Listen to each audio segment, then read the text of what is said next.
Ah, j'espère que le temps va se lever. Ah, je le souhaite autant que vous, cher ami. Si la pluie devait continuer avec cette violence... Et la partie de chasse serait dans l'eau. Oh, André, André, je t'en prie. Quoi? Tes plaisanteries ne font rire que toi, un peu de Non, discrétion. non, vous êtes dur, cher ami. Votre mari est un artiste. Mais ça, je ne vois pas pourquoi le talent d'André devrait l'autoriser à faire de mauvais calembours. Mais pourquoi pas? Mais je croyais que les deux nains étaient arrivés. Ils sont dans leur chambre. Je suppose qu'ils déballent leurs valises. Je vais aller voir si je peux les aider. Mademoiselle Bazois est charmante. Oui, Je suppose qu'elle est une excellente secrétaire. mais certainement. Vous permettez, l'appareil est dans mon bureau. Je vais répondre. Je vous en prie.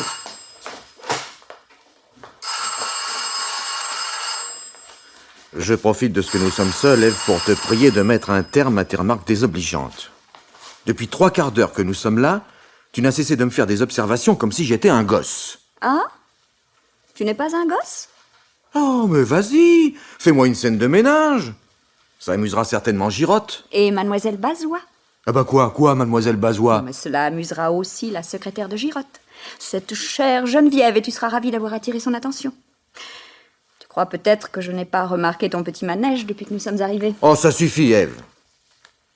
Girotte est un critique influent. Ses articles sont lus par tous les amateurs d'art et je tiens à ce que nos relations demeurent excellentes. Et si cette Geneviève... je ne sais plus quoi... Bazois. Oui, Bazois, merci. Si cette Geneviève Bazois a de l'influence sur lui, comme ce semble être le cas, je veux être en bon terme avec elle également. Imagine que tout d'un coup, Girotte se mette à m'éreinter, ce serait la catastrophe. Mon pauvre André. Ah, tu es bien peu sûr de ton talent pour trembler ainsi devant un critique. Mais mon talent n'a rien à voir et je... Eh, ma chérie, comme je suis contente de vous voir. Bonjour Micheline. Bonjour Jacques. Cher ami, comment allez-vous, Rebé? Parfaitement, mon vieux, parfaitement. Oh, Micheline, vous êtes plus belle que jamais. Un fragonard, absolument. Si j'étais pas un vieux bonhomme, je crois bien que je me laisserais aller vous faire la cour. Mon mari est là, cher. Ah, voilà Paul. Oh, c'est adorable, chez vous, absolument adorable. Ah, je suis content que la maison vous plaise. Et whisky pour tout le monde? Bien. Oui, bon, oui, oui. J'y vais, j'y vais. Ah, la région est très belle. Tout au moins ce que nous avons vu en venant. Je présume que c'est très giboyeux. Vous vous en rendrez compte tout à l'heure si le temps s'améliore. Oh, cette tapisserie, quelle merveille. Ah, n'est-ce pas? Il y en a une autre dans la bibliothèque qui n'est pas mal non plus. Voulez-vous la voir? Oh, avec joie. Ève, si le cœur vous en dit. Ah, mais je vous suis, oui. Vous étiez déjà venu? Non, jamais. Vous non plus? Non, non, je suis l'assureur conseil de Girotte. Mais nos relations sociales sont assez épisodiques.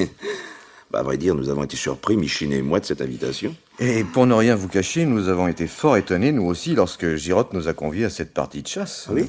Oui, nous nous rencontrons de temps à autre lors d'un vernissage ou d'un cocktail, mais c'est à peu près tout. Vos relations professionnelles. Oh, vous savez, il parle de mes toiles à l'occasion, mais il ne fait que son métier de critique. Ah oui, alors, tenez, à ce propos, j'ai vu votre exposition à la Galerie Briard au printemps. Ah oui, en juin. Ah oui, c'est ça. Oui, en juin. Oui, en en juin, juin. oui. Je pense pas que les compliments d'un béotien tel que moi aient une valeur pour vous, mais enfin, je tiens à vous Non, dire merci, que... merci. Les compliments font toujours plaisir à un artiste, d'où qu'il vienne. Et vous-même, les assurances, ça marche ça? Oui, bon, vous savez, mon cabinet marche tout seul, ou presque. Quoi. Non, je suis plus occupé par la présidence de la chambre syndicale. Et la politique? Vous êtes au courant de mes ambitions. Oui, oui, j'en ai entendu parler. Mais vous savez que je suis le maire de cette petite ville de grande banlieue dans laquelle je demeure depuis des années. Oui, oui. Et j'ai été élu récemment aussi au conseil général. Et un parti m'a pressenti pour les prochaines législatives. Ou naturellement, je n'ai rien accepté encore. Voici les poissons. Sec ou à l'eau, messieurs? Avec une larme d'eau gazeuse, mademoiselle. Merci. Non, je vous en prie, laissez-moi faire. De l'eau, cher ami? Non, merci, je ne bois pas. Vous avez laissé votre voiture dehors, monsieur Denain. Ne désirez-vous pas la mettre à l'abri? J'ignore où se trouve le garage. Je vais vous y conduire, si vous voulez. Ah, avec plaisir, mademoiselle, je vous suis. Vous m'excusez, Robert. Mais je vous en prie, mon cher, je vous en prie.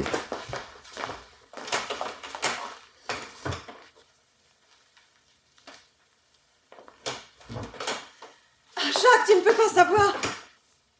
Ah. Jacques n'est pas là? Non, il vient de sortir avec la petite Bazois pour mettre sa voiture au garage. Ah, tu es seul, mon chéri. Micheline, chérie. C'est fou, quand je pense que nous allons passer ces 2 jours sous le même toit. Oui, mais ton mari et ma femme sont là, eux aussi. Ça enlève beaucoup de charme à ce week-end. Non, ne sois pas amer. Je trouve ça merveilleux quand même. Tu m'aimes? Oh, comment peux-tu demander ça? Ah, mon chéri. Ah, je suis ravie, tu sais, pour ces 2 jours. Moi pas. Comment? Ah non, non, non. Je suis pas ravi du tout. À vrai dire, je me demande ce que nous faisons là tous les 4. J'aimerais savoir pourquoi Girotte nous a invités ensemble. Mais pour nous faire plaisir. Oh, j'admire ton innocence. Ton mari lui-même vient de me dire que vos relations avec Girotte sont épisodiques, qu'il ne s'explique pas la raison de cette invitation pour une partie de chasse, et de notre côté, Ève le déteste, et il le lui rend bien. Alors, Pourquoi êtes-vous venu si Ève le déteste? Micheline, c'est toi qui le demandes? Officiellement, je ne peux refuser une invitation du critique Paul Girotte. Enfin, c'est du moins ce que j'ai expliqué à Ève pour la décider à venir. En réalité, tu sais très bien pourquoi je ne peux pas me permettre de l'envoyer promener. Parce qu'il est au courant pour nous 2. C'est ça que tu veux dire? Oui. Oui, Girotte est au courant de notre liaison. Ah, je n'aime pas ce mot, André. Il est vulgaire. Mais vulgaire ou pas, Girotte est au courant et il en profite pour me faire chanter. Chaque fois qu'il me demande une toile, je suis bien obligé de la lui donner. Il en a déjà une belle collection. Alors je dois raconter des histoires à Ève, lui dire que ces toiles ne me plaisent pas, que je les ai Et détruites. André, ta femme te surveille? Mais non, voyons. Ève est mon agent, c'est elle qui s'occupe de la vente de mes œuvres. Il est donc normal qu'elle sache ce que je fais, ce que deviennent mes toiles. Si elle apprenait que depuis 1 an, j'en ai généreusement offert 7 à Girotte, elle ne comprendrait pas du tout. Ou plutôt, elle comprendrait trop bien. Et tu ne veux pas perdre ta femme? Tu tiens trop à elle. Oh, ma chérie, comment peux-tu dire ça? Enfin, tu sais combien je Oh, t'aime. tu m'aimes, oui. Mais tu préfères l'argent de ta femme. Et celui de ton mari, tu n'y es pas attaché? Non, écoute-moi bien, André. Si tu me demandais de quitter Jacques pour te suivre, j'accepterais tout de suite. Tu m'entends tout de suite? Oui, pour vivre dans un grenier, sans domestique, sans voiture, sans bijoux, sans manteau de fourrure. Pourquoi? Tu n'es pas n'importe qui. Tes toiles commencent à bien se vendre. Mais nous avons déjà eu cette discussion souvent, Micheline. Il est inutile de la reprendre une nouvelle fois. Nous sommes ici ensemble, eh bien, savourons la joie de l'instant présent. Mon chéri. Ah, tu as raison, une fois de plus. Chut, attention, quelqu'un pourrait entrer. Girotte est au courant, inutile que quelqu'un d'autre apprenne aussi. Et cette mademoiselle Bazois, qui est-ce? Sa secrétaire. Elle me déplaît, cette fille. Elle a un regard sournois. Oh, je crois que tu exagères. Tu l'as à peine vu 30 secondes et... Ah, vous voilà. Justement, j'allais vous rejoindre. Paul a bien voulu nous faire visiter la maison. Moi, je n'ai vu que cette pièce et notre chambre, naturellement. Je dois dire que ça m'a suffi pour admirer le goût avec lequel vous l'avez décorée. C'est intentionnellement que je vous ai donné la chambre de coin, mon cher André. Elle donne sur le parc. Les couleurs sont belles en cette saison. Peut-être vous inspireront-elles. Je vous remercie de toutes ces attentions pour mon mari. Oh, mon Dieu! Qu'y a-t-il? Mais qu'est-ce qui t'arrive? Suis-je sotte? Je réalise soudain que j'ai oublié de prendre ma veste de chasse. Pour venir passer un week-end en Sologne à cette époque de l'année, c'est en effet assez sombre. Oh, ne vous tracassez Enfin, pas, madame, j'en ai 2. Si vous me le permettez, je vous en prêterai une. Parce que vous chassez aussi, mademoiselle? C'est pour ça que monsieur Girotte m'a conviée, madame. Comme vous-même. Je comprends. Cela m'étonnait, Paul, que votre secrétaire vienne passer le week-end avec nous. Ce temps est vraiment épouvantable.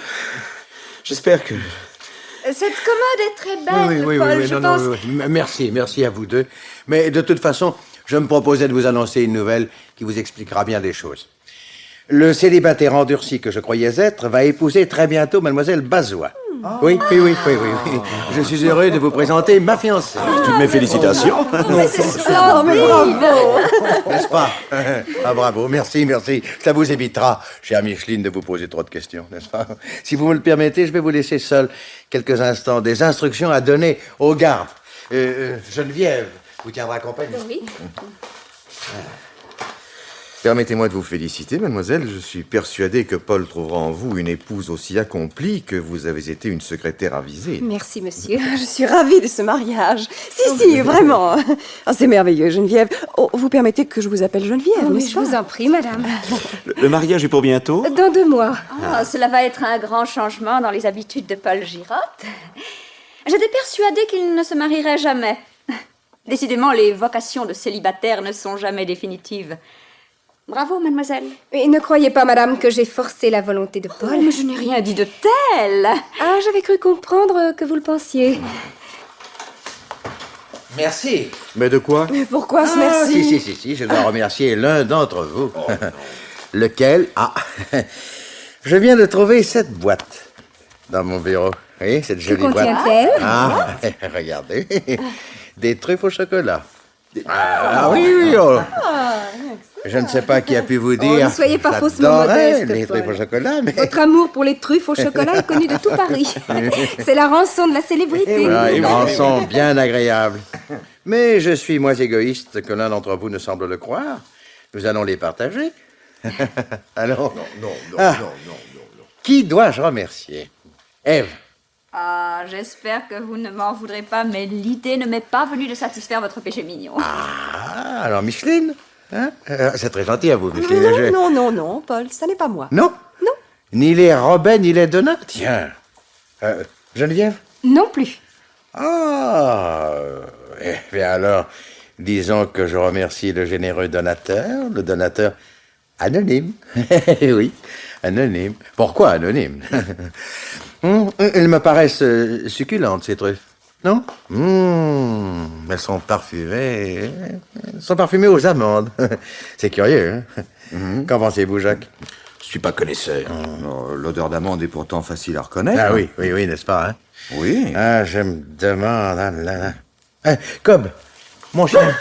Viens. Viens ici, mon chien. Viens. Qui est mignon. Ouais. Oui. Non, Paul, c'est dommage, vous avez... Viens, Cobb, tu aimes le Non, chocolat? non. Viens, mon chien. Pourquoi le donnez-vous cet Je animal? vous en prie, tiens. Votre chien est malade, Girotte. Mais regardez-le. Mais qu'est-ce Mon Dieu!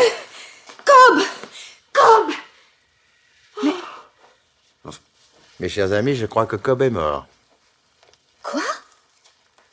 C'est pas possible. Il a été empoisonné au cyanure. Oui, au cyanure. L'odeur est caractéristique. C'est pas possible, regarde. Non, messieurs, j'aimerais vous dire quelques mots. Voulez-vous, s'il vous plaît, me suivre dans mon bureau? Enfin, c'est invraisemblable.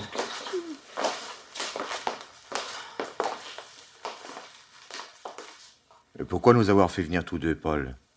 Les femmes sont seules et... Tranquillisez-vous, leurs nerfs tiendront. Ils ne sont pas artistes, elles. Après tout, la mort d'un chien, ce n'est pas grave, n'est-ce pas? Hein? Oh, oui, moins que celle d'un homme. Que voulez-vous dire? Cela me paraît très clair. Résumons, si vous voulez. Je trouve dans mon bureau une petite boîte de truffes au chocolat. C'est un bonbon dont je raffole, personne ne l'ignore. Je passe également pour être assez gourmand.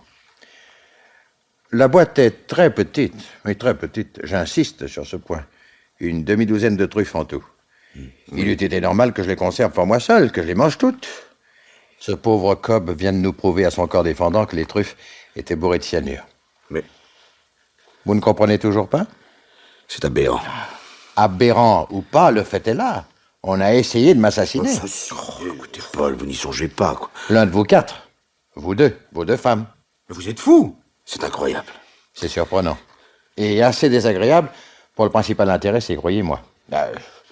Je crois qu'il n'y a qu'une chose à faire. Enfin, qui appelez-vous? La police, parbleu. Allô? Allô?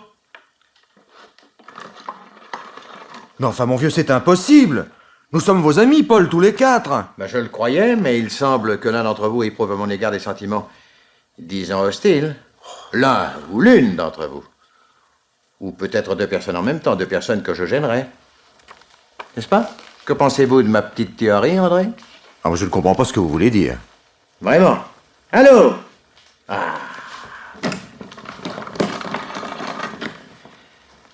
Il n'y a même pas de tonalité. Je suppose qu'un poteau a été renversé par le vent, cela arrive quelquefois. Un sursis pour l'assassin. Ah, vous employez de ces mots? Vous avez peur des mots? Ah, je vous en prie! Je préfère aller rejoindre ma femme.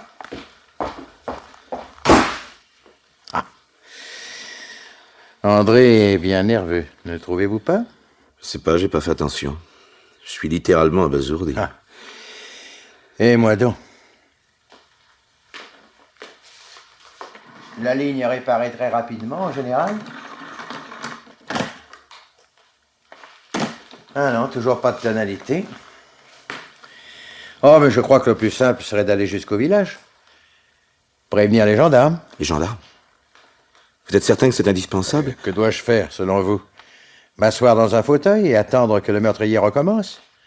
Aller chasser avec vous quatre, comme nous devions le faire? Vous n'avez donc jamais entendu parler des accidents de chasse? Vous savez, ces fusils qui partent tout seuls, au moment où l'on ne s'y attend pas. Ah non, merci. Très peu pour moi, mon cher. Non, ce n'est pas ce que je voulais dire. Mais enfin, ne croyez-vous pas que nous pourrions essayer de découvrir nous-mêmes qui est...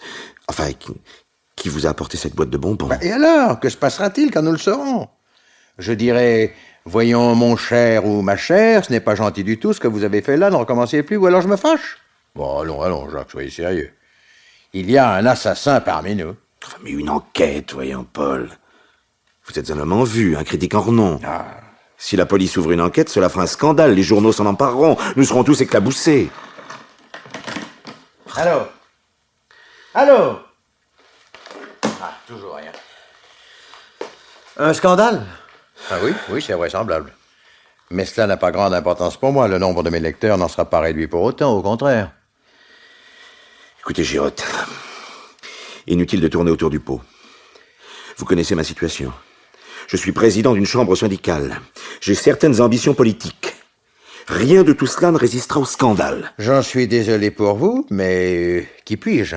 Non, mais supposez que nous démasquions celui d'entre nous qui a apporté les bonbons. Supposez qu'il avoue cette tentative. Nous serons 3 témoins. 5 même, avec vous et mademoiselle Bazois. 5 personnes à savoir qui a essayé d'attenter à votre vie. Rien n'empêchera le meurtrier de recommencer le mois prochain, dans une semaine, demain même. Erreur? Erreur? Ses mains seront liées plus sûrement que s'il se trouvait au fond d'une prison. Non, car alors si quelque chose devait vous arriver, nous serions 5 à témoigner contre lui, ou contre elle. Ah non, pas 5. 4. Si quelque chose devait m'arriver, ainsi que vous le dites si joliment, je serais bien incapable de témoigner contre mon assassin. Pourquoi ne voulez-vous pas comprendre? Si nous faisons ce que je vous propose, rien ne pourra vous arriver. Rien. Oui. Et dites-moi, Jacques, vous semblez bien acharné à vouloir m'empêcher de prévenir la police? Je vous ai dit pour quelle raison je voulais éviter le scandale. Oui. Ou alors, ne serait-ce pas vous qui avez apporté les bonbons? Après votre tentative ratée, vous chercheriez à éviter une enquête? Mais ce que vous dites est absurde, oui. Selon vous? En somme, que désirez-vous? M'apporter la tête du meurtrier sur un plateau d'argent? Et d'abord, comment espérez-vous le découvrir? Mais je ne sais pas encore, j'y ai pas réfléchi, moi. Vous avez de la chance, Jacques. Ce téléphone en panne, c'est le doigt du destin, dirait un poète. Soit. J'accepte votre proposition. Je n'irai pas à la gendarmerie. J'attendrai que la ligne soit rétablie, à condition bien sûr que ça soit rapide. Vous disposez d'1 heure. Après, tant pis. Et si vous le permettez, je vais rester seul dans ce bureau en attendant que le téléphone soit remis en état. Seul, si vous le voulez bien. À votre aise. Je me retire.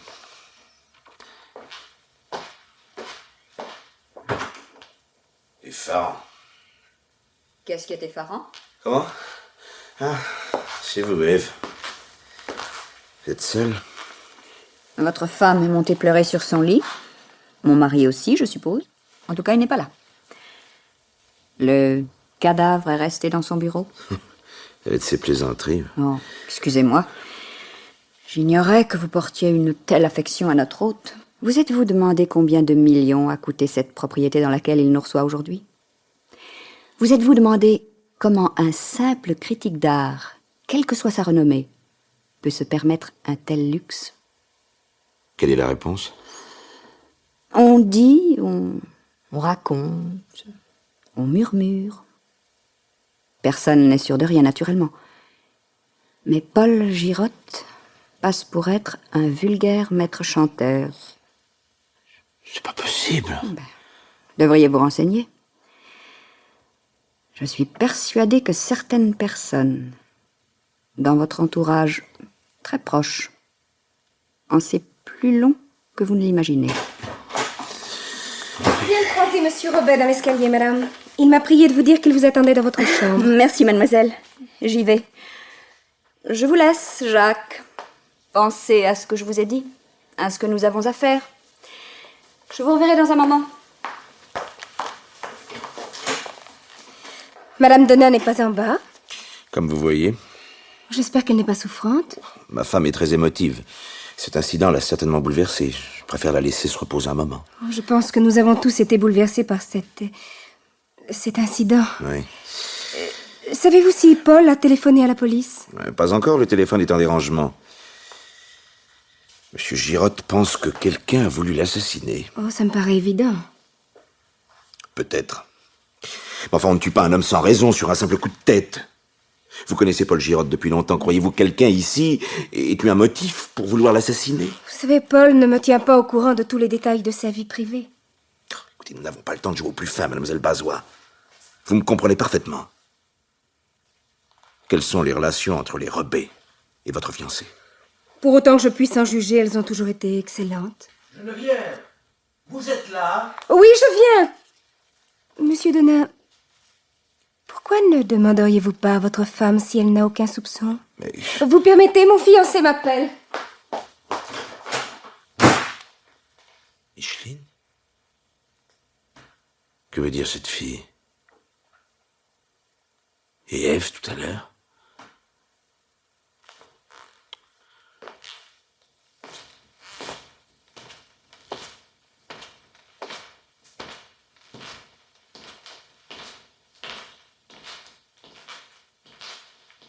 Je viendrai faire ma femme dans tout cela. Non, c'est pas possible.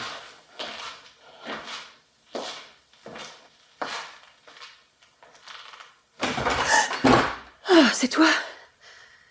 Ah, tu m'as fait peur. Tu as peur de ton mari maintenant? Moi, mais non. C'est pourtant ce que tu viens de dire. Ne sois pas ridicule. Tu as ouvert la porte brusquement. J'ai sursauté, voilà tout. Tu es seule? Avec qui veux-tu que je sois? Je te trouve bien nerveuse, Micheline. Oh, cela t'étonne. Ce malheureux chien. Il s'agit bien du chien. Quelqu'un a voulu tuer Paul Girotte. Oh, mon Dieu. Ah, ne fais pas semblant d'être étonnée, Micheline. Tu l'avais parfaitement compris. Sinon, pourquoi serais-tu dans un tel état de nerfs? Oh, je t'en supplie, Jacques, cesse de me poser des questions. Cette histoire horrible est bien suffisante pour que nous soyons tous à bout de nerfs. S'il faut en plus que tu me harcèles... Je ne te harcèle pas, Micheline. Sais-tu qui a voulu tuer Girotte? Moi? Mais comment le saurais-je? Je me demande. Pourquoi as-tu insisté pour que nous venions passer ce week-end ici? Qu'est-ce que tu racontes? Je n'ai pas insisté. Mais si, rappelle-toi. Lorsque Girotte a téléphoné la semaine dernière pour nous convier à cette partie de chasse, je voulais refuser. C'est toi qui m'as pressé d'accepter, en disant que 2 jours de grand air nous feraient du bien à l'un et à l'autre. Pourquoi voulais-tu venir? Mais Jacques, tu viens de le dire toi-même. Tu es enfermé au bureau à longueur de journée. J'ai pensé que 2 jours de campagne... Ignorais-tu que les Rebets seraient là? Mais naturellement! Comment aurais-je pu le savoir? Tu ne les as pas vus récemment, l'un ou l'autre? Nous ne les avons pas rencontrés depuis le dîner chez les Soudeilles le mois dernier. Je te demande si tu ne les as pas vus récemment. Elle ou lui. Pourquoi toutes ces questions, Jacques? Je ne te comprends pas. On dirait que tu me soupçonnes. En effet, de quoi te soupçonnerais-je? Tu ne connais pas Girotte plus que moi, n'est-ce pas? Tu ne connais pas les Rebets mieux que moi. Tu ne me caches rien, Micheline. Tu ne me mens pas. Ah, mais c'est ridicule, voyons. Tu n'as pas répondu à ma question, Micheline. Tu ne me mens pas. Je t'en conjure, Jacques, tais-toi. Cesse de me harceler ainsi. Tes questions sont... Elles sont insultantes. Pourquoi mens-tu, Micheline? Mais... De quoi as-tu peur, Micheline? Est-ce moi qui t'effraie? Tu as peur? Cela se voit. Qu'y a-t-il entre Girotte et toi? Entre les Rebets et toi? Qu'y a-t-il entre André Rebet et toi?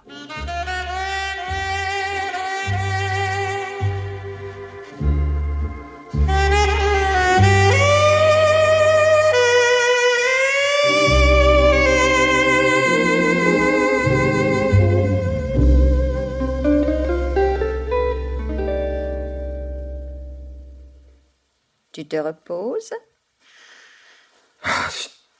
Tu peux pas te rendre compte de l'état dans lequel je suis. Non, mon pauvre chéri. J'ai les nerfs, mais plus qu'à fleur de peau. J'ai envie de crier, de hurler, j'ai envie de... Je sais même pas de quoi j'ai envie, c'est épouvantable. Oh, ce doit être dur pour toi. Être soupçonné tout d'un coup du meurtre de son meilleur supporter. Mais Ève, tu es folle? Pourquoi? Ce n'est pas cela qui te bouleverse. C'est la mort de ce malheureux chien, alors. Mais quel plaisir éprouves-tu à te moquer de moi? Ah, aucun, malheureusement. Il y a longtemps que cela ne me fait plus rien. Alors cesse. Nous avons suffisamment d'embêtements comme ça, cette histoire invraisemblable. Mais qui a bien pu faire une chose pareille? Toi? Non mais tu recommences? Pourquoi pas? Le poison. Ce serait bien dans ton style. C'est une arme de femme. Bel argument. Ah, mais rassure-toi. Je ne t'en crois pas capable. Même pas. Il y a quelques années peut-être. Mais maintenant, tu tiens trop à ton confort. Et qu'est-ce que mon confort vient faire là-dedans? Tu te vois en prison, mon pauvre chéri. Tout seul, tout nu. Sans rien de tes objets familiers. Sans pinceau, sans palette. Mais surtout sans chemise de soie. Sans voiture décapotable. Sans argent. Impensable. Je devrais peut-être te remercier de ne pas me croire coupable. Mais ma pauvre Ève, pourquoi aurais-je voulu tuer Girotte? Mais parce qu'il représente une menace permanente pour toi. Mais comment? Tu n'as pas peur de Paul Girotte? Ah, ça suffit maintenant, hein? Je te prie de me laisser en paix. Je t'ai déjà dit que j'étais à bout de nerfs. Oh oui, excuse-moi, c'est ton tempérament d'artiste. Dis-moi, Ève, Oui? que se passe-t-il? Pourquoi cette méchanceté, cette hargne? Ça, je ne pense pas que tu puisses comprendre. Ah, Quelqu'un a essayé de tuer Girotte. Et je regrette, André. Oh oui, je regrette que ce ne soit pas toi. Seigneur, mais j'ai mal entendu. Non, non, André. Tu n'as pas mal entendu. J'aurais aimé que tu essaies de tuer Paul Girotte. J'aurais aimé que tu te conduises comme un homme. Mais tu n'es décidément rien d'autre qu'un peintre raté. Ève! Oui, un peintre raté. Parfaitement. Oh, bien sûr, tu fais des expositions. Bien sûr, tu vends des toiles. Mais grâce à qui? Ah, nous y voilà. Grâce à toi. C'est ce que tu vas dire, n'est-ce pas? Sois honnête, André.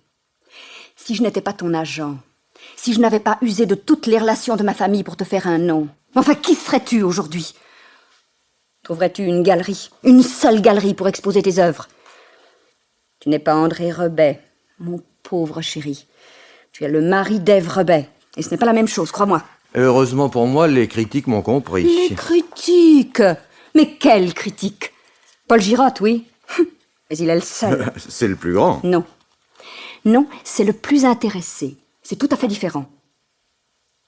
Paul Girotte est en train de te fabriquer, André.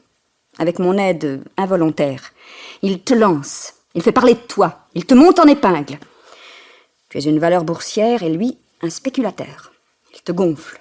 Il vante la marchandise. Il te prépare pour la cotation officielle. Et le jour où le bluff aura atteint son maximum, le jour où le snobisme autour de ton nom sera à son comble, alors il acceptera, pour faire plaisir à quelques amis, de se dessaisir de certaines œuvres du maître Rebet. Tu lui rapporteras 10 ou 20 millions, André. Mais ce sera ta fin. L'opération commerciale terminée, tu n'intéresseras plus Paul Girotte. Paul Girotte te laissera tomber et tout le monde t'oubliera. Je te remercie beaucoup, Ève, pour la confiance que tu me témoignes. Malheureusement, ton raisonnement ne tient pas. Ah, Oui. Pour que Girotte puisse réaliser une aussi belle spéculation à mes dépens, il faudrait qu'il possédât des toiles. Il ne peut vendre ce qu'il n'a pas. Or, je ne lui en ai jamais donné. où est la femme au chapeau? Et la gouache que tu as faite il y a 2 mois? Ah, et puis, ton essai de peinture au couteau, au printemps dernier? Oh, des œuvres que je n'ai jamais terminées parce qu'elles étaient mauvaises, des toiles que j'ai brûlées. Ah oui, ça c'est en effet ce que tu m'as dit, que tu les avais brûlées. Mais il n'y a jamais eu de cendres dans la cheminée après ces holocaustes. Combien y en a-t-il eu depuis 1 an? 6, 7, je ne me souviens pas. Tu es mon agent, Ève, je te l'accorde. Un bon agent même. Cela te donne peut-être un droit de regard sur l'étoile que je termine, mais je n'admettrai jamais que tu surveilles ma façon de travailler. Lorsqu'une œuvre est mauvaise, je la détruis, un point, c'est tout. Me prends-tu vraiment pour une imbécile? Que donnes-tu à Girotte pour le prix de son silence? De l'argent, tu n'en as pas. Alors? Mais pourquoi devrais-je acheter le silence de Girotte? Il t'a d'abord fallu de l'argent. Je te l'ai donné. Ensuite, tu as voulu la renommer. Girotte et moi, nous te l'avons procurée. Mais après, tu as eu besoin d'admiratrices. Ça, tu ne pouvais pas compter sur moi, je te connais trop bien. Je t'estime à ta juste valeur. Tandis que cette petite dinde qui spame devant toi et roule des yeux blancs sous le nez de son imbécile de mari, cette petite snobinarde de Micheline... Oh, tais-toi! Pourquoi? Tu as peur de la vérité? Ah, mon pauvre chéri. Il y a longtemps que je suis au courant. Et je sais aussi que Girotte te fait chanter. Chaque fois qu'une de tes toiles était soi-disant détruite, tu allais voir Girotte le lendemain. Tu n'es même pas capable de mentir convenablement, mon pauvre chéri. C'est extravagant. Et tu n'as rien dit. Parce que cette petite dinde était ta maîtresse. Oh, voyons, André. Alors, depuis un an, tu acceptes ce partage et... Quel partage? Mais je n'ai rien partagé, André. Tu es à moi. Je t'ai acheté corps et âme, avec mon argent. Tu es à moi, tu es mon bien. Tu ne peux pas te passer de moi. Et voilà cette femme que j'ai épousée, cette femme qui meurt de frousse. Moi? Oui, toi. Tu es malade de peur, comme Jacques Robet. De peur? Vous vous ressemblez bien tous les deux. Votre milieu, votre réputation, votre honorabilité. Ah, tu as eu raison de parler de ton argent. Toutes ces portes, tous ces salons que le fric de ton père t'a ouverts. Mais tout ça va disparaître, Ève, lorsque ton nom va être mêlé à un horrible scandale. Pense donc.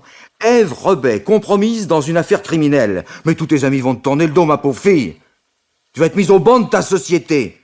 Cette brillante femme d'affaires, qui sait si bien jouer de ses relations pour vendre l'étoile de son mari, fini, envolée. Tu es ignoble. Non, je suis lucide. Tu vas dégringoler de ton piédestal, tu ne seras plus rien, Ève. Plus rien. Et moi, je serai André Robet, un peintre dont les toiles se vendront parce qu'il a du talent et non plus parce que sa femme a des relations. Entrez.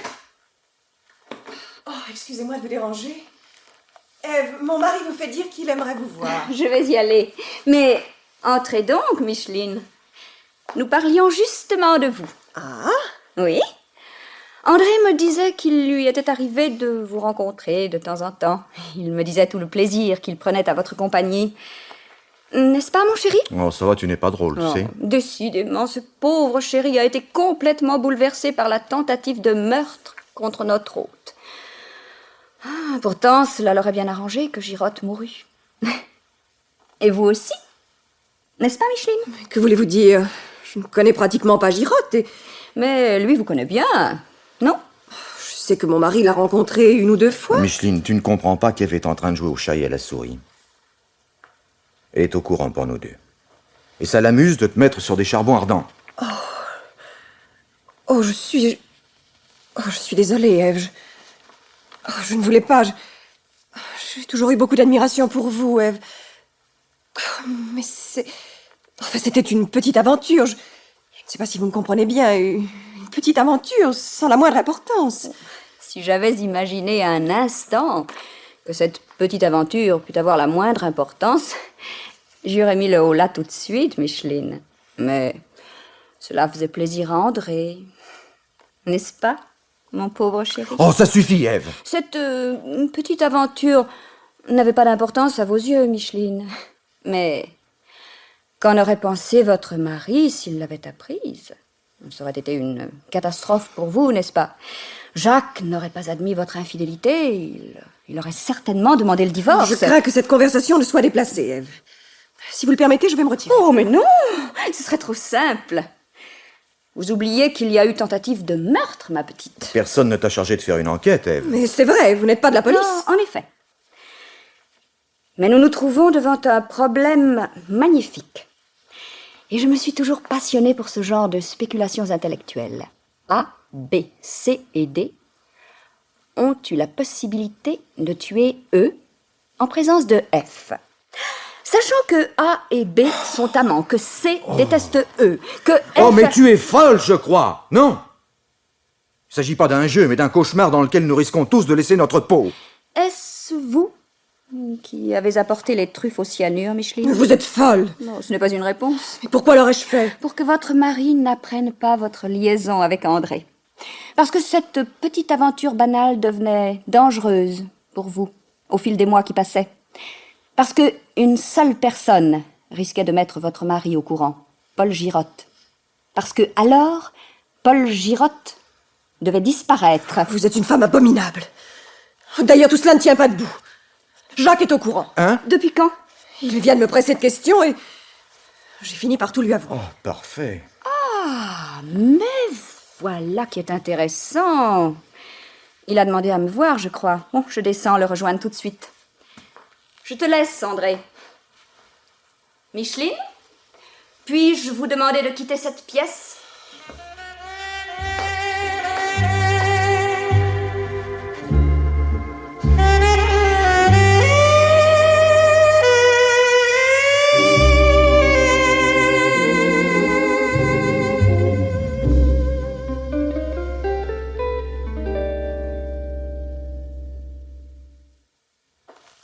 Alors, Jacques, cette enquête? Je viens d'apprendre une chose. Micheline, Oui, je sais. vous savez? Oui.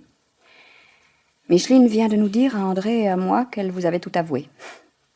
Ça, mon pauvre mari est très inquiet. Mais vous-même... Oh, moi. Moi, j'étais au courant depuis longtemps. Et vous n'avez pas réagi? Ah, je vous admire. Enfin, il ne s'agit pas de cela. Avez-vous découvert le meurtrier? Non, pas encore. J'essaie de deviner quelle raison nous pouvions tous avoir de souhaiter la mort de Girotte. Par chance, il n'y a que 4 suspects. 5. N'oubliez pas la jolie mademoiselle Bazois, la secrétaire fiancée. Vous croyez qu'elle a essayé de tuer son fiancé? C'est invraisemblable. Pourquoi? Cette jeune personne est intelligente, elle est certainement astucieuse, intéressée. Que pensez-vous de Girotte, Ève? À quel point de vue? Physiquement? Bon, ce n'est pas un Adonis. Ouais, c'est le moins que l'on puisse dire. Il est laid, chauve, s'emporte pour un oui ou pour un non, il n'est plus de première jeunesse. Prenez la petite Bazois maintenant. 22 ou 23 ans, jolie, intelligente, gracieuse. Pourquoi l'épouse-t-elle? Hein? Avez-vous remarqué son regard, Ève? Oui. Ses yeux sont durs, froids, méchants, calculateurs. Ça, elle sait ce qu'elle veut dans la vie, vous pouvez en être sûr. Et elle connaît le moyen de l'obtenir. Exact. Nous savons que Girotte tire du chantage le plus clair de ses ressources. Supposez que la petite s'en soit aperçue, qu'elle détienne des preuves. Vous connaissez l'histoire du voleur volé? Oui. Je suis prêt à parier qu'elle fait à son tour chanter Girotte. Pour commencer, elle exige de se faire épouser. Et justement, pourquoi voudrait-elle le tuer avant le mariage? C'est après qu'elle sera riche, pas avant. Non, ça n'a pas d'importance.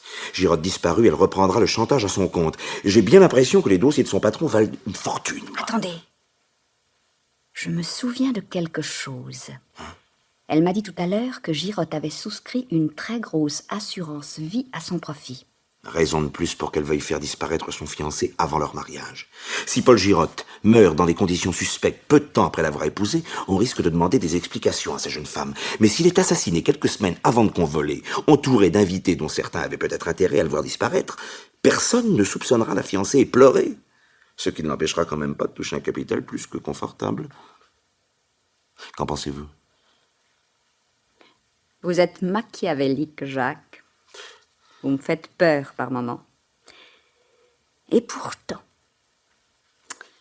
je ne crois pas à la culpabilité de cette fille. Non? Non. N'oubliez pas que nous avons encore 4 suspects. Je vous propose de les passer en revue. Par qui voulez-vous commencer? Croyez-vous qu'il soit vraiment nécessaire de... Soit. Soit. Vous avez raison. Commençons par mon mari. Non, Ève. Je préfère que nous parlions d'abord de ma femme, de Micheline.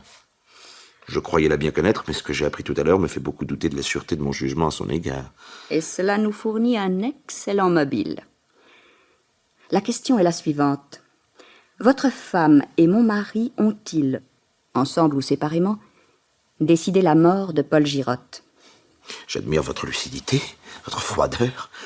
J'avoue avoir du mal à considérer cette question comme un simple exercice de style. Ah, il le faut pourtant. Oh, écoutez, je ne peux imaginer Micheline... Ah, ça, moi non plus, à vrai dire. Tuer un homme n'est pas un simple jeu. On ne s'improvise pas meurtrier du jour au lendemain. Cela demande du caractère, de la volonté. Des qualités qui manquent singulièrement à mon mari. Et d'après ce que je sais, à votre femme également. Sans doute devrais-je protester en vous entendant dire cela, mais c'est au-dessus de mes forces. J'en éprouve plutôt, vous voyez, une sorte de soulagement. Oui? Eh bien, tant mieux pour vous. Mais alors, cher Jacques, si nous éliminons successivement la petite Bazois, votre femme et mon mari, il ne reste plus que 2 suspects. Vous et moi. C'est abominable. Oui, n'est-ce pas?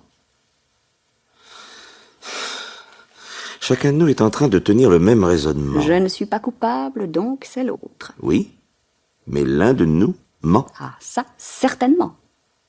Mais lequel? Ève, je ne peux... Je peux pas le croire. Vous êtes trop intelligente pour avoir fait une chose pareille. Êtes-vous si sûr de bien me connaître, Jacques? Non, évidemment. J'aurais dû deviner. Continuez. Continuez quoi? Plus rien à dire? Vous êtes un monstre, Ève. Une seule chose compte pour vous. La satisfaction de votre immense orgueil. On peut vous importer que votre mari vous trompe, vous le saviez, et pourtant, vous n'avez rien fait pour que ça cesse. Ce que vous vouliez, c'était mener à bien cette tâche gigantesque, surhumaine, cette tâche à laquelle vous vous consacriez, fabriquer un homme. N'importe lequel, ça n'avait pas d'importance. Mais seul, sans Girotte, sans personne, un monstre, voilà. Vous êtes un monstre. Je crois que votre carrière politique est assurée, Jacques. Vous êtes un merveilleux orateur. Vous arriveriez à me convaincre de ma propre culpabilité. 5 minutes de plus et j'avouais n'importe quoi. Je vous souhaite d'être aussi persuasif lorsque votre auditoire sera composé de jurés devant la cour d'assises. Ça signifie... Oh, non, non, non. Vous l'avez dit vous-même, mon cher. L'un de nous ment. Or, je suis bien placé pour savoir que je n'ai pas apporté les truffes au cyanure. Alors... Oh, pourquoi essayer de m'abuser? Vous savez que vous n'avez aucune chance. Oh, Jacques, je vous en prie. Je reconnais que votre réquisitoire était habile, convaincant même. Mais c'était plutôt une plaidoirie, n'est-ce pas? En m'accusant, vous vous défendiez. Ou mieux encore, vous me mettiez dans votre jeu. Vous m'empêchiez de parler. Car votre victime, celle que vous vouliez accuser, c'était la petite Bazois. Vous me l'avez clairement expliqué tout à l'heure. Bon, tout cela est absurde. D'ailleurs, j'ignorais son existence avant d'arriver ici ce matin. Attention, Jacques. Attention. En mentant bêtement, vous aggravez votre cas. Enfin, je ne mens pas, je vous jure que je n'avais jamais vu cette fille. Ah, ça, jamais vu. C'est possible. Mais vous connaissiez son existence. Vous êtes l'assureur de Paul Girotte, n'est-ce pas? Mais oui. Je ne doute pas que vous soyez un homme très occupé, Jacques, mais je ne peux croire que lorsqu'un client de votre cabinet souscrit une assurance vie de 50 millions, vous ne soyez pas tenu au courant. Vous avez feint de l'ignorer quand je vous en ai parlé tout à l'heure, mais vous connaissiez l'existence de cette police. Et vous connaissiez aussi le nom de la bénéficiaire, Geneviève Bazois. Quelle occasion merveilleuse. Vous alliez enfin pouvoir vous débarrasser de Girotte. La culpabilité de Geneviève ne ferait de doute pour personne. Vous vous en tireriez blanc comme neige. Mais c'est absurde, mais enfin, quelle raison aurais-je eu de vouloir tuer Girotte? Oh, la plus simple de toutes. La plus vieille qui soit, la plus classique. Vous êtes un mari trompé, Jacques. Vous avez fait semblant de l'ignorer jusqu'à ce que Micheline vous l'avoue tout à l'heure. Mais en réalité, vous le saviez depuis longtemps. Vous rongiez votre frein en silence depuis des mois. Que votre femme est un amant, ça, c'était le cadet de vos soucis du moment que cela ne se savait pas. Mais vous avez appris que Girotte était au courant. Et si Girotte parlait, c'en était fait de vos espoirs, de vos ambitions politiques. Il n'y a rien d'aussi ridicule qu'un mari trompé. Et vous connaissez le vieil adage, le ridicule tue. Le ridicule aurait tué votre avenir. Il fallait faire taire Girotte à n'importe quel prix. Vous avez cru probablement... Ah, vous êtes là, Denain, je vous cherchais. Le téléphone est réparé? Pas encore, mais je ne peux plus attendre. Je vais descendre jusqu'au village prévenir la gendarmerie. À moins que vous n'ayez découvert le coupable, naturellement. Nous y employions précisément, Madame Rebet et moi. Chère Ève, je ne vous imaginais pas dans ce rôle de limier. Il est vrai que je n'imaginais aucun de vous quatre dans le rôle de meurtrier. Alors, êtes-vous arrivé à un résultat? Chacun de nous aboutit à certaines conclusions, mais malheureusement, elles ne concordent pas. J'admire votre ironie, Ève. Ceci est peut-être un jeu qui vous divertit, mais pour moi, il s'agit de ma vie. C'est pourquoi vous ne m'en voudrez certainement pas si mon point de vue est différent du vôtre. Je suis désolé, Denain, mais ce scandale que vous craignez tant de voir éclater me semble inévitable. Vous aussi, Ève, risquez d'en souffrir. C'est probable. En attendant, Paul, vous m'offrirez peut-être la cigarette du condamné? Les miennes sont là-haut. Oh, mais certainement. Ah, non, excusez-moi, j'ai laissé mon paquet dans le bureau à côté, je vais le chercher. Non, non, non, vous dérangez pas, j'y vais. Mais laissez-moi faire. Non, non, non, j'y suis, laissez-moi.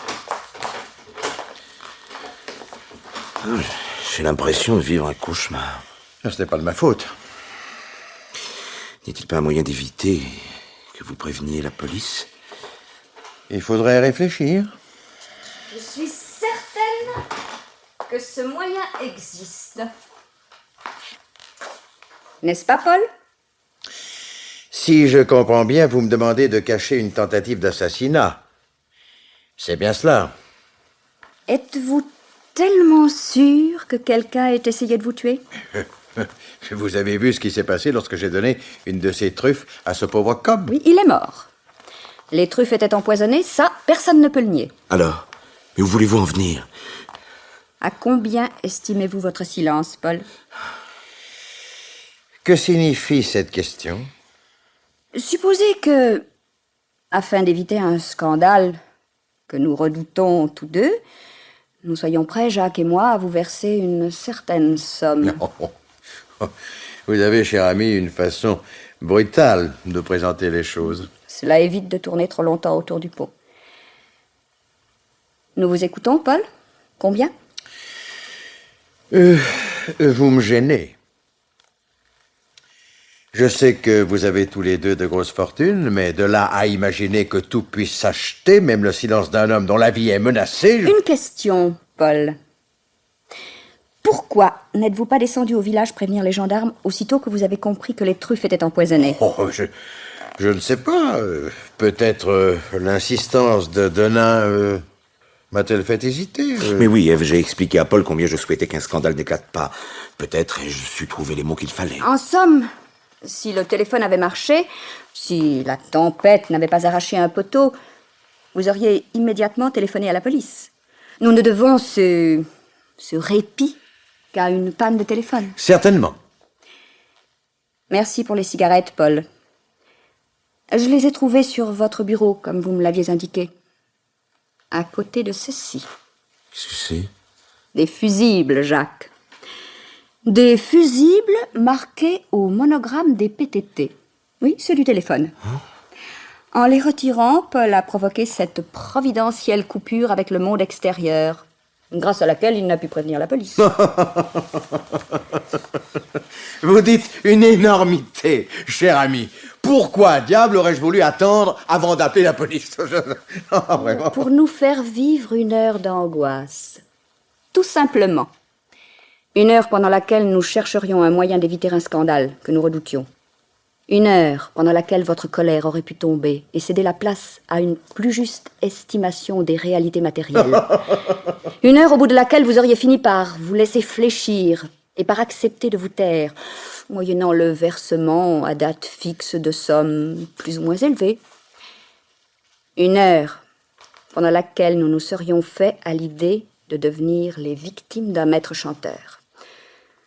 Nous avons de la fortune, Jacques et moi. Vous venez de nous le rappeler, Paul. Il ne vous suffisait pas de faire chanter mon mari en lui extorquant des toiles dont vous vous employez à faire monter la valeur, ça je sais, mais il vous fallait aussi de vulgaires espèces, sonnantes et trébuchantes. Vous êtes très douée, Ève. Très douée. Une femme très intelligente, en vérité. Il est difficile de vous tenir tête. Ce n'est pas vrai, Girotte. C'est pas vrai. Vous n'auriez pas fait une chose pareille. Simuler un attentat pour nous faire chanter. Erreur, Jacques. Erreur. Notre cher ami Paul Girotte avait bien machiné son coup avec l'aide de la fidèle mademoiselle Bazois, je suppose. En nous faisant croire qu'il voulait alerter la police et déclencher un énorme scandale dont nous aurions immanquablement pâti. Il nous tenait. Vous êtes l'être le plus abject que je connaisse, Girotte. Jouer ainsi sur la peur des autres. Tiens, vous êtes là tous? Oh, je suis descendu, cette attente me mine les nerfs. Oui. Je préfère n'importe quoi à cette indécision. Vous avez appelé la police, Paul? Le téléphone remarche? Mon pauvre chéri. Bien sûr, le téléphone va remarcher. Mais Monsieur Girotte ne préviendra pas la police. Et il a décidé d'oublier cet incident. Car ce n'était qu'un incident, une erreur. Une erreur sans motif, un acte gratuit, en somme. N'est-ce pas, cher ami?